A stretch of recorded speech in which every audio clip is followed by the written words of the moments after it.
प्यारे दोस्तों, नमस्कार।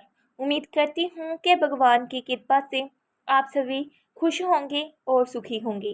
प्यारे दोस्तों, हम अपने चैनल पर किसी भी वीडियो में एक धर्म जात के बारे में बात नहीं करते हैं। हमारे वीडियो बनाने का मकसद ये होता है कि आपको कुछ अच्छा सुनने को मिले और आपका जीवन संवर जाए। प्यारे दोस्तों, बहुत सारे संत महात्मा बोलते हैं कि हमें ना अपने भविष्य की चिंता करनी चाहिए और ना ही अपने अतीत की चिंता करनी चाहिए। हमें अपने वर्तमान को ईमानदारी के साथ गुजारना चाहिए, जिससे हमारा भविष्य अपने आप सुधर जाता है। प्यारे दोस्तों, परंतु कुछ लोग यह नहीं जानते कि वर्तमान को कैसे जीना है, क्योंकि वह जीना ही नहीं चाहते और उन्होंने तो अपने बीते हुए समय को ही कोसना होता है और दुखी रहना होता है। तो अपने भविष्य की चिंता करते रहते हैं, जहाँ तो अपने अतीत को याद कर कर रोते रहते हैं। अगर हम अपने वर्तमान को बेहतर बनाने की कोशिश करें तो हमारा अतीत और भविष्य अपने आप सुधर जाते हैं। अगर आप वर्तमान में जिए तो आपको आपकी ज़िंदगी इतनी सुंदर और अच्छी लगेगी कि आपकी सारी इच्छाएं पूरी हो जाएंगी। अब मैं आपको एक ऐसी कहानी सुनाऊंगी जिसको सुनकर आपको यह पता चलेगा कि हमें अपने अतीत और भविष्य की चिंता छोड़ अपने वर्तमान में जीना चाहिए। चलिए शुरू करते हैं हम अपनी आज की यह कहानी। प्यारे दोस्तों, यह कहानी एक व्यक्ति से शुरू होती है जो बहुत ही परेशान था और एक नदी के किनारे बैठकर फूट फूट कर रो रहा था। उसी समय वहाँ से एक साधु महात्मा गुजर रहे थे। उस व्यक्ति को रोता देख वह साधु महात्मा उस व्यक्ति के पास गए और पूछने लगे कि क्या तुम अब अपने आप को ख़त्म करने के बारे में सोच रहे हो। उस व्यक्ति को यह सुनकर बहुत हैरानी हुई, परंतु उसने पूछा कि यह सब आपको कैसे पता और इससे आपको क्या फ़र्क पड़ता है। यह मेरी ज़िंदगी है, मैं इसके साथ जो मर्जी करूं। प्यारे दोस्तों, उस साधु महात्मा जी ने कहा कि अगर तुम मरना ही चाहते हो तो फिर रुके क्यों हो, कर दो अपनी ज़िंदगी ख़त्म। प्यारे दोस्तों, यह सुनकर उस व्यक्ति को बहुत गुस्सा आया और कहने लगा कि मैं जो जहाँ करने आया हूँ वो तो मैं कर ही लूँगा, परंतु कृपया आप जहाँ से चले जाइए और मुझे अकेला छोड़ दीजिए। इतना कहकर वह फिर से फूट फूट कर रोने लगा। फिर महात्मा ने उससे पूछा कि क्या तुम सब कुछ छोड़ आए हो या कुछ अपने साथ भी लाए हो। तो उस व्यक्ति ने बहुत ही गुस्से में बोला कि साधु महात्मा जी, क्या आप नहीं जानते, आप ये कैसी बातें कर रहे हैं, जब आपको पता है कि मैं जहाँ मरने आया हूँ और मरने आया कौन सा व्यक्ति अपने साथ कुछ लेकर आता है, खाली हाथ ही तो आता है। प्यारे दोस्तों, साधु महात्मा जी ने कहा कि नहीं बेटा, तुम खाली हाथ नहीं आए हो, बल्कि अपने साथ मुसीबतों और परेशानियों को लेकर आए हो। जब तक व्यक्ति अपने सारे बंधन ना छोड़े उसे मुक्ति नहीं मिलती और तुम तो अब भी अपनी परेशानियों में उलझे हुए हो और तुम बोल रहे हो कि मैं खाली हाथ आया हूँ। प्यारे दोस्तों, फिर वह व्यक्ति कहता है कि नहीं, मैं कोई बोझ नहीं लेकर आया, मैं खाली हाथ ही आया हूँ और अब मैं अपना जीवन ख़त्म कर दूंगा। प्यारे दोस्तों, महात्मा बोले कि अगर तुम परेशान नहीं हो तो फिर रो क्यों रहे हो। एक व्यक्ति अगर सचमुच ही कंगाल हो गया हो, उसके पास ना गंवाने के लिए कुछ होता है और ना ही पाने के लिए कुछ होता है, फिर वह क्यों रोएगा। ये सुनकर वह व्यक्ति को और गुस्सा आ गया और कहने लगा कि आपको इससे क्या।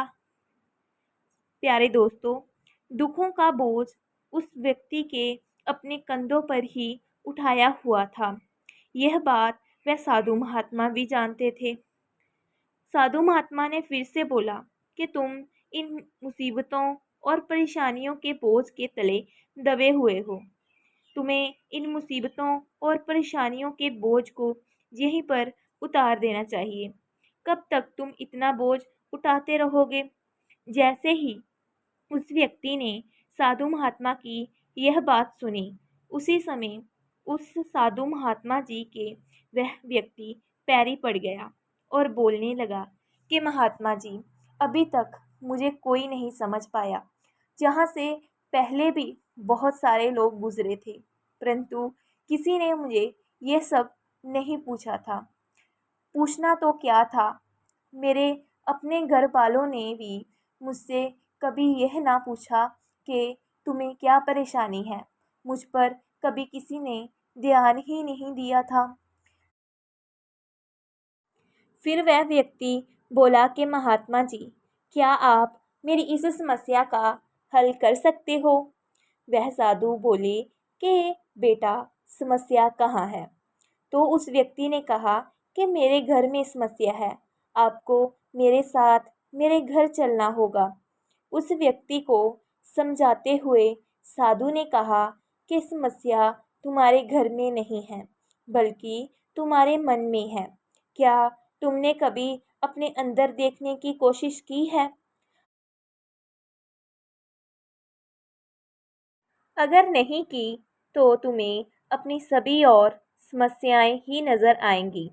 और मैंने मान लिया कि सारी समस्याएं तुम्हारे घर में हैं, तो फिर तुम इस नदी के किनारे बैठकर क्यों रो रहे हो और परेशान क्यों हो?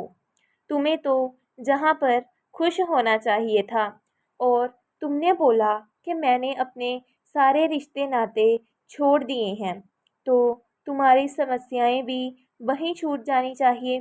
परंतु तुम तो अब भी बहुत परेशान हो और रो रहे हो। महात्मा की यह बात सुनकर वह व्यक्ति बोला कि महात्मा, आप सही हो। मैं आपकी यह बात समझ सकता हूँ। कमी तो मेरे अंदर ही है, क्योंकि जब भी मैं कोई काम करने जाता हूँ तो वह सारे काम मुझसे गलत हो जाते हैं। मुझसे सब कुछ गड़बड़ हो जाता है। मेरी तो किस्मत ही बहुत बुरी है। उस व्यक्ति की यह सारी बातें सुनकर वह महात्मा मुस्कुराए और बोले कि ठीक है, तुम्हें लगता है कि तुम्हारी किस्मत खराब है। अब मुझे यह बताओ कि क्या खराबी है तुम्हारी किस्मत में? तो वह व्यक्ति बोला कि महात्मा जी, मेरा कोई भी कारोबार नहीं चलता और मेरे घर वाले भी मेरी परेशानियों को नहीं समझ पाते। तो महात्मा जी ने मुस्कुराते हुए कहा कि बेटा, परेशानी बाहर नहीं है, तुम्हारे अंदर, तुम्हारे मन में है। तुम अपने पुराने समय, पुरानी मुसीबतों को पकड़कर बैठे हुए हो और अपने भविष्य की चिंता कर रहे हो कि अगर ऐसे ही चलता रहा तो मेरा कल क्या होगा। प्यारे दोस्तों, उन साधु महात्मा जी ने समझाया कि बेटा, तुम अपने अतीत को भूलकर और भविष्य की चिंता ना कर कर अपने आज, मतलब अपने वर्तमान को जीने के लिए बेहतर बनाओ। तुम अपने अंदर की समस्याओं का हल करो, बाहर की समस्याएं खुद ब खुद हल हो जाएंगी। इससे तुम्हारा भविष्य भी बेहतर बन जाएगा। अब तुम्हें ये सोचना होगा कि मैंने अपना अभी बीत रहा समय कैसे बेहतर बनाना है। उस व्यक्ति को पूरी बात समझ आ गई थी और उसने वर्तमान में जीना शुरू कर दिया था।